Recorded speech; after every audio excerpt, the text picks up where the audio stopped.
Haryana BJP के राज्यसभा सदस्य सुभाष बराला ने राघव चड्ढा को राज्यसभा उपनेता से हटाए जाने पर अरविंद केजरीवाल पर जोरदार हमला बोला है। साथ ही उन्होंने रसोई गैस की लगने वाली लाइन पर भी कांग्रेस पार्टी को जमकर कोसा है। उन्होंने कहा कि कांग्रेस व अन्य विपक्षी दलों द्वारा कृत्रिम लाइनें लगवाई जा रही है। कदम बढ़ाए, आम नागरिकों को घरेलू गैस की कोई दिक्कत ना आए, डीजल पेट्रोल की दिक्कत ना आए, इस बात को सुनिश्चित किया गया है। लेकिन मैं आपके माध्यम से देश की जनता को एक बात कहना चाहूँगा कि कांग्रेस पार्टी जिसने देश के नागरिकों को आज से नहीं, आज़ादी के बाद से लाइन में लगा करके रखा, वो बड़ी बेशर्मी के साथ सारी हदें बेशर्मी की पार करते हुए इस युद्ध काल में भी देश के नागरिकों को भड़काना चाहती है। कभी देश को किसान को भड़काती है, उसको यूरिया डीपी समय पे नहीं मिलेगा, लेकिन हमारी सरकार ने देने का काम किया।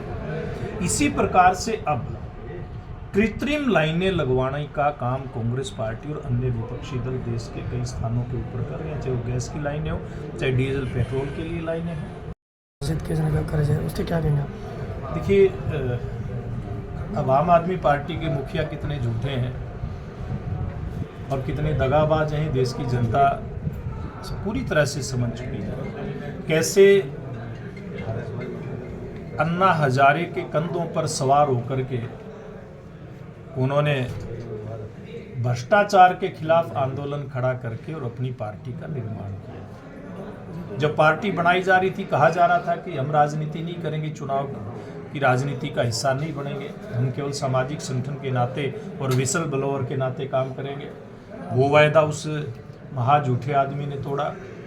उसके बाद उसने पार्टी भी बनाई। पार्टी बना करके जब चुनाव लड़ने की बात आई तो उसने कहा हम चुनाव जीत जाएंगे तो किसी भी प्रकार की सुविधा नहीं लेंगे, ना कोठी लेंगे, ना कोई बंगला लेंगे, ना कार लेंगे, ना हम किसी भी प्रकार की सुरक्षा लेंगे।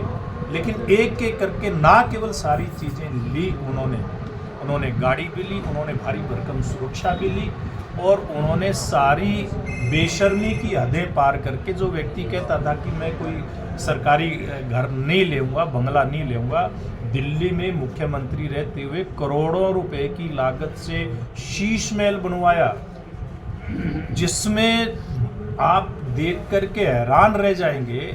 उस प्रकार की सुख सुविधाएं भारत देश के किसी भी सरकारी आवास में नहीं है। मैं बात ऑन रिकॉर्ड कह रहा हूं। लेकिन उस महाझूठे आदमी ने इस प्रकार का काम किया। वो भ्रष्टाचार को खत्म करने का काम करता था, लेकिन महाभ्रष्ट निकला किस प्रकार से।